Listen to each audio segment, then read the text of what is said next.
Viewers আবারও চলে আসলাম তোমাদের মাঝে গুরুত্বপূর্ণ ভিডিও নিয়ে। আজকে মূলত আমরা আলোচনা করব এসএসবি কি, এসএসবি ফোর্সে কিভাবে যোগদান করা যায়, যোগ্যতা বা কী লাগে, সমস্ত বিস্তারিত তথ্য কিন্তু স্টেপ বাই স্টেপ আজকে এই ভিডিওর মাধ্যমে আলোচনা করব।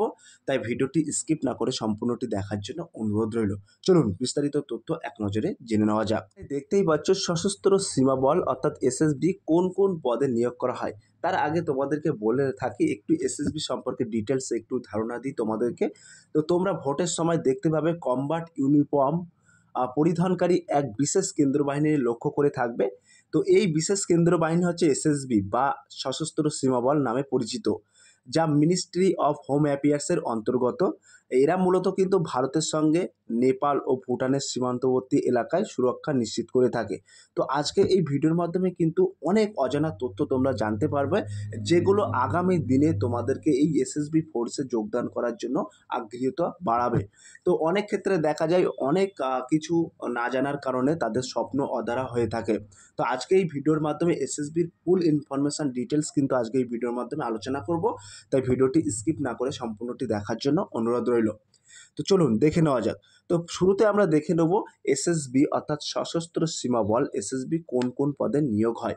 তো প্রথমত সুবিধার্থে বলে রাখি, এসএসবিতে কনস্টেবল ও সাব ইন্সপেক্টর এবং অ্যাসিস্ট্যান্ট কমান্ড্যান্ট প্রভৃতি পদে প্রার্থীকে নিয়োগ করা হয়। প্রসঙ্গত প্রত্যেকটি পদের জন্য কিন্তু আলাদা আলাদা যোগদানের নির্ধারণ করা হয়েছে। তো তোমাদেরকে এখানে বলে রাখি, constable, sub inspector, assistant commander এবং প্রভৃতি পদে কিন্তু নিয়োগ করা হয় এবং প্রতিটা পদের ক্ষেত্রে কিন্তু যে যোগ্যতা অর্থাৎ এডুকেশন কোয়ালিফিকেশান, এই এডুকেশন কোয়ালিফিকেশান কিন্তু সম্পূর্ণ আলাদা আলাদা চাওয়া হয়। তো এইখানে আমরা উল্লেখ করেছি তোমাদের সুবিধার্থে, এখানে দেখতে পাচ্ছ উল্লেখ করা আছে এসএসবি নিয়োগের যোগ্যতা অর্থাৎ এলিজিবিলিটি।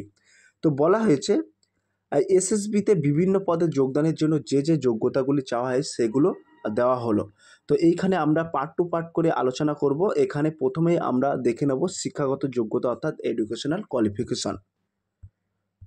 তো এইখানে তোমরা সরাসরি দেখতে পাবে বলা হয়েছে এসএসবিতে যেহেতু ভিন্ন ভিন্ন পোস্টে নিয়োগ হয়, তাই প্রতিটি পোস্টের শিক্ষাগত যোগ্যতা আলাদা আলাদা হয়। যেমন মাধ্যমিক পাশে কনস্টেবল এর নিয়োগ হয়, আবার অ্যাসিস্ট্যান্ট কমান্ড্যান্ট পদের যোগদানের জন্য স্নাতক হওয়া জরুরি। তো তোমাদেরকে বলে রাখি, এই যে কনস্টেবল, এই কনস্টেবল পদে যদি তুমি যোগদান করতে চাও, তাহলে কোনো গভর্নমেন্ট অর্থাৎ সরকার দ্বারা স্বীকৃত প্রতিষ্ঠান থেকে তুমি যদি মাধ্যমিক পাস করে থাকো, তাহলে সরাসরি কিন্তু এই কনস্টেবল পদে আবেদন করতে পারবে। আবার তুমি যদি অ্যাসিস্ট্যান্ট কমান্ড্যান্ট পদে যদি যোগদান করার ইচ্ছা থাকে, তাহলে কিন্তু তোমাকে কোনো গভর্নমেন্ট অর্থাৎ সরকার দ্বারা স্বীকৃত প্রতিষ্ঠান থেকে স্নাতক হতে হবে, তাহলে কিন্তু তুমি এখানে আবেদন করতে পারবে। এবং তার পাশাপাশি কিন্তু এখানে একটি বয়স সীমাও কিন্তু উল্লেখ করা আছে। সেই বয়স সীমাটা কি, এখানে কিন্তু বলা হয়েছে বয়স হিসাবে কিন্তু গড় হিসাবে বলা যায় 18 টু 25 বছরের মধ্যে হলে প্রার্থীদের এসএসবিতে নিয়োগের জন্য যোগ্য বলে বিবেচিত করা হয়। তো তোমাদের মাঝে এটা ফ্রেশ করে দিই, 18 টু বিটুইন 25 ইয়ার্সের মধ্যে যদি তোমাদের বয়স থাকে, তাহলে কিন্তু তোমরা এই এসএসবিতে যোগদান করতে পারবে। এবং যে সমস্ত ক্যান্ডিডেট এসসি, এসটি, ওবিসি এই সমস্ত ক্যাটাগরি থেকে বিলং করছেন, তারা কিন্তু সরকারি নিয়ম অনুযায়ী বিশেষ ছাড় পেয়ে যাবে। তার পাশাপাশি যারা হিল এরিয়া থেকে অর্থাৎ পাহাড়ি অঞ্চল থেকে বিলং করছেন, তারাও কিন্তু সরকারি নিয়ম অনুযায়ী বয়সের ছাড় পেয়ে যাবে। তো এইখানে তোমরা দেখতে পাচ্ছ একটি নাগরিকত্ব উল্লেখ করা আছে। এই নাগরিকত্ব কি বলা হয়েছে, বলা হয়েছে এসএসবিতে যোগদানের জন্য ভারতীয় নাগরিকদের পাশাপাশি নেপাল ও ভুটানের নাগরিকও কিন্তু এখানে আবেদন করতে পারেন। তো শুধু কিন্তু ইন্ডিয়ান সিটিজেনরা নাগরিক অর্থাৎ ভারতের নাগরিকের পাশাপাশিও কিন্তু নেপালের ভুটানের নাগরিকও কিন্তু এই এসএসবিতে যোগদান করতে পারে। এবার যেটা ইম্পর্টেন্ট, সেই ইম্পর্টেন্ট কলমটা আমরা দেখে নেব। এখানে কিন্তু বলা হয়েছে ফিজিক্যালি স্ট্যান্ড টেস্ট অর্থাৎ পিএসটি অর্থাৎ শারীরিক মাপ। তো এই এসএসবিতে যোগদান করতে গেলে তোমাকে একটি শারীরিক মাপ দরকার হয়। তো সেই শারীরিক মাপটা কিন্তু আমরা এখানে ছক আকারে উল্লেখ করেছি সরাসরি তোমাদের মাঝে। তো এখানে দেখতে পাচ্ছ ফিজিক্যালি স্ট্যান্ড এবং মহিলা প্রার্থীদের এবং পুরুষ প্রার্থীদের ক্ষেত্রে কেমন উচ্চতা চাওয়া হয়েছে সেটা কিন্তু আমরা এখানে উল্লেখ করব। তো এখানে দেখতে পাচ্ছ হাইট, মহিলা প্রার্থীদের উচ্চতা চাওয়া হয়েছে 157 সেন্টিমিটার এবং পুরুষ প্রার্থীদের 165 সেন্টিমিটার উচ্চতা চাওয়া হয়েছে। ওয়েট কি চাওয়া হয়েছে, ওয়েট 46 কেজি মহিলা প্রার্থীদের এবং পুরুষ প্রার্থীদের 50 কেজি অ্যাজ পার হাইট। তো অ্যাজ পার হাইট অনুযায়ী কিন্তু তোমাদের 50 কেজি হতে হবে। তার পাশাপাশি একটি ইনফরমেশান আমি বলে দিচ্ছি, দেখো এখানে পাহাড়ি অঞ্চল এবং এসটিদের ক্ষেত্রে বিশেষ ছাড় আছে তোমার হাইটের ক্ষেত্রে অর্থাৎ উচ্চতার ক্ষেত্রে, সেটা কিন্তু আমরা এখানে উল্লেখ করে নিই, ওটা অফিসিয়াল ওয়েবসাইট থেকে তোমরা দেখে নেবে। ক্লিয়ার? এবার আমরা সরাসরি দেখে নেব এসএসবি জয়েন্ট এক্সাম ডিটেলস অর্থাৎ নিয়োগ পরীক্ষার ধাপসমূহ অর্থাৎ এসএসবি রিক্রুটমেন্ট। তো তোমাদেরকে বলে রাখি এসএসবিতে নিয়োগ কয়েকটি ধাপে সম্পূর্ণ হয়ে থাকে, আর সেগুলো যেমন পিএসটি পিইটি হয়ে থাকে। তো আমরা পিএসটিটা কিন্তু আগেই বলে দিচ্ছি কাদের কতটা উচ্চতা দরকার। এবার সরাসরি আমরা উল্লেখ করব ফিজিক্যালি এফিসিয়েন্সি টেস্ট অর্থাৎ পিইটি। তো পিইটির ক্ষেত্রে এখানে দেখতে পাচ্ছ ফিজিক্যালি ইভেন্টস। তো কী কী ইভেন্ট থাকতে ফর ফিমেল অর্থাৎ মহিলা প্রার্থীদের ক্ষেত্রে এখানে উল্লেখ করা আছে, এবং ফর মেল অর্থাৎ পুরুষ প্রার্থীদের ক্ষেত্রে।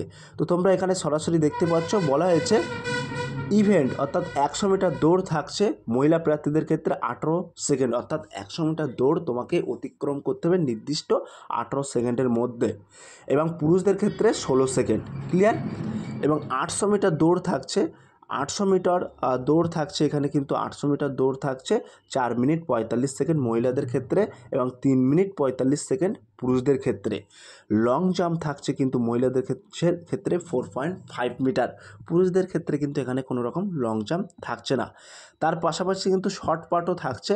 তো শর্ট পাট থাকছে এখানে 3 মিটার অর্থাৎ 3 চান্স, অর্থাৎ তোমাদের এই শর্ট পাটটা কিন্তু 3 মিটার অতিক্রম করতে হবে। এখানে কিন্তু 3 বার চান্স থাকছে, পুরুষদের ক্ষেত্রে কিন্তু 3 মিটার 3 বারই চান্স থাকছে। ক্লিয়ার? এবার আমরা সরাসরি দেখে নেব রিটেন এক্সাম। তার আগে ছোট্ট একটি অ্যানাউন্স, আমাদের ডেসক্রিপশন বক্সে হোয়াটসঅ্যাপ গ্রুপে এবং টেলিগ্রাম গ্রুপ লিঙ্ক দেওয়া আছে। যদি কোনো ব্যক্তি যুক্ত হতে চান আমাদের সাথে ওই লিঙ্কে ক্লিক করে কিন্তু সরাসরি যুক্ত হতে পারবেন। তো এইখানে দেখতে পাচ্ছ written exam common entrance test অর্থাৎ সিইটি। তো এখানে কিন্তু তোমাকে একটি রিটেন টেস্টের জন্য দিতে হবে, অর্থাৎ রিটেন টেস্টে তোমাকে বসতে হবে। তো এখানে সরাসরি বলা হয়েছে এসএসবিতে নিয়োগের ধাপ হিসেবে প্রার্থীদের এক্সাম দিতে হয়। এখানে জেনারেল নলেজ এবং নিউমেরিক্যাল অ্যাবিলিটি, লজিক্যাল রিজনিং প্রভৃতি বিষয়গুলি থাকে। তো এই বিষয়ের ভিত্তিতে আমি একটা ভিডিও বানাবো পরবর্তীতে, তোমরা দেখে নিতে পারবে। তার পাশাপাশি কিন্তু এখানে স্কিল ও টাইপিং টেস্ট হয়। তো এইগুলো কাদের ক্ষেত্রে হয়? যারা ক্লার্কের জন্য প্রস্তুতি নেয় তাদের ক্ষেত্রে, অর্থাৎ ক্লার্কের পরীক্ষা যারা দেয় তাদের ক্ষেত্রে কিন্তু স্কিল টেস্টগুলো হয়। তো এখানে সেটাও কিন্তু উল্লেখ করা আছে। বলা হয়েছে নিয়োগের বিশেষ কিছু পোস্ট প্রার্থীদের ক্ষেত্রে টাইপিং টেস্ট নেওয়া হয়। এই ব্যাপারে প্রসঙ্গত উল্লেখ্য প্রার্থীদের কম্পিউটার বেসিক্স নলেজ থাকাটা বিশেষ প্রয়োজন। টাইপিং স্পিড ইংরাজিতে 300 ওয়ার্ডস পার মিনিট, অর্থাৎ তোমাকে কিন্তু 30টি শব্দ তোলার গতি থাকতে হবে পার মিনিট, এটা কিন্তু ইংলিশ টাইপিং। এবং হিন্দি টাইপিংয়ের ক্ষেত্রে কিন্তু 35টি ওয়ার্ড তোলার তোমাকে গতি থাকতে হবে। এখানে তোমরা দেখতে পাচ্ছ 35টি ওয়ার্ডস পার মিনিট। ক্লিয়ার? তো এটা কিন্তু কনস্টেবলদের ক্ষেত্রে না, বিশেষ কিছু পোস্টের ক্ষেত্রে কিন্তু টাইপিং টেস্ট নেওয়া হয়। ক্লিয়ার? এইবার আমরা সরাসরি দেখে নেব ডকুমেন্টস ভেরিফিকেশান। তো এখানে তোমাদের ডিএমই অর্থাৎ ডকুমেন্টস এবং মেডিকেল হয় সাধারণত, তোমরা সবাই জানো। তো এখানে বলে রাখি এই পর্যায়ে প্রার্থীদের ডকুমেন্টস চেক করা হয় এবং মেডিকেল পরীক্ষা নেওয়া হয়ে থাকে। তাই স্বাভাবিকভাবে এটি নিয়োগের ক্ষেত্রে অন্যান্যগুলির মতো একটি গুরুত্বপূর্ণ ধাপ। তো এসএসবিতে যোগদানের জন্য কোন কোন পরীক্ষা দেবে সেটাও কিন্তু আমরা এখানে উল্লেখ করেছি। তো তোমরা এখানে দেখতে পাচ্ছ বলা হয়েছে তোমাদের সুবিধার্থে বলে রাখি ইউপিএসসি এবং এসএসবিতে 3টি এজেন্সির পরীক্ষার মাধ্যমে তোমরা এসএসবিতে যোগদান করতে পারো। তো সকলেই জানো বিএসএফ সিআরপিএফ অর্থাৎ 8 কেন্দ্র বাহিনী বা 5 কেন্দ্র বাহিনী যেটা এসএসসি, তো এসএসসির মাধ্যমে কিন্তু তোমরা এই এসএসবিতে যোগদান করতে পারবে, এবং ইউপিএসসির মাধ্যমে কিন্তু তোমরা এসএসবিতে যোগদান করতে পারবে। তবে তোমাদেরকে বলে রাখি অ্যাসিস্ট্যান্ট কমান্ড্যান্ট এবং সাব ইন্সপেক্টর পদের জন্য কিন্তু এসএসবি কর্তৃপক্ষ আয়োজিত পরীক্ষায় তোমাদের অংশগ্রহণ করতে হবে। এই যে সাব ইন্সপেক্টর এবং অ্যাসিস্ট্যান্ট কমান্ড্যান্ট, তো এই পদের ক্ষেত্রে কিন্তু এসএসসি বোর্ডের তরফ থেকে হয় না, এটা কিন্তু ডাইরেক্ট এসএসবি কর্তৃপক্ষ দ্বারা আয়োজিত করা হয়। তো তার অপরপক্ষে গ্রাউন্ড ডিউটি অর্থাৎ কনস্টেবল এসএসসি জিডি পরীক্ষার মাধ্যমে নিয়োগ হয়ে থাকে। অফিসার র্যাঙ্ক সমস্ত পোস্ট ইউপিএসসি এবং আইপিএস ক্যাডার হয়ে থাকে। ক্লিয়ার? তো এবার যেটা ভেরি মোস্ট ইম্পর্টেন্ট সেটা বলবো, এসএসবি ডিউটি এবং স্যালারি অর্থাৎ বেতন এবং অন্যান্য তথ্যটাও কিন্তু এখানে আলোচনা করব। তো তোমরা এখানে সকলেই দেখতেই পাচ্ছ, এখানে উল্লেখ করা আছে এসএসবি ডিউটি অ্যান্ড স্যালারি, অর্থাৎ বেতন এবং অন্যান্য তথ্য। তো তোমাদেরকে বলে রাখি, প্রধান দায়িত্ব হলো সীমান্ত এলাকায় চোরাচালান ও অবৈধ কার্যকলাপ প্রতিরোধ করা, এটা কিন্তু এসএসবিদের মূল কাজ। তার পাশাপাশি সীমান্তবাসীদের মধ্যে নিরাপত্তা অনুভূতি বজায় রাখা, বিশেষ ক্ষেত্রে সেন্ট্রাল রিজার্ভ ফোর্স হিসেবে ব্যবহার করা হয় এসএসবিকে। এবং এই এসএসবির বেতনটা থাকছে কিন্তু এখানে সরাসরি উল্লেখ করা আছে। এসএসবির বেতন থাকছে, এসএসবি কর্মীদের বেতন সপ্তম পে অনুযায়ী, অর্থাৎ কেন্দ্রীয় বেতন, অর্থাৎ যেটাকে আমরা সপ্তম সিপিসি বলি। তো এই সপ্তম সিপিসি অনুযায়ী ৪৫,০০০ থেকে শুরু এবং ৭০,০০০ পর্যন্ত। মূল বেতনের পাশাপাশি কিন্তু ডিএ, এইচআরএ, রেশন, মানিসহ অন্যান্য ভাতা পাবে এবং হায়ার সিটিও ভাতা কিন্তু এখানে আছে, সেটা কিন্তু আমরা এখানে উল্লেখ করিনি। তো সব প্রিয় স্টুডেন্ট, এখানে আমরা একটি তোমাদের সুবিধার্থে ডিফেন্স সংক্রান্ত আরও তথ্য জানতে চাইলে আমাদের ডেসক্রিপশন বক্সে লিঙ্ক আছে, ওখানে তোমরা বলে দেবে, আমরা আরও ডিফেন্স সংক্রান্ত ভিডিও আমরা বানাবো। এবং এখানে একটি তথ্য এবং লিঙ্ক আমরা প্রকাশ করেছি, যেটা এসএসবি অফিসিয়াল ওয়েবসাইট, এখানে লিঙ্ক দেওয়া আছে। খুঁটিনাটি বিস্তারিত তথ্য জানার জন্য তোমরা এই লিঙ্কে ক্লিক করতে পারবে। এবং তোমাদেরকে বলে রাখি, এসএসবি নিয়ে সম্পূর্ণ তথ্য শ্রীমদ্য আজকে এই ভিডিওর মাধ্যমে শেষ করছি। আশা করছি তোমাদের এই আজকের এই ভিডিও থেকে অনেক অজানা তথ্য তোমরা জানতে পেরেছো, যেগুলো আগামী দিনে তোমাদের অনেকটা এগিয়ে নিয়ে যাবে।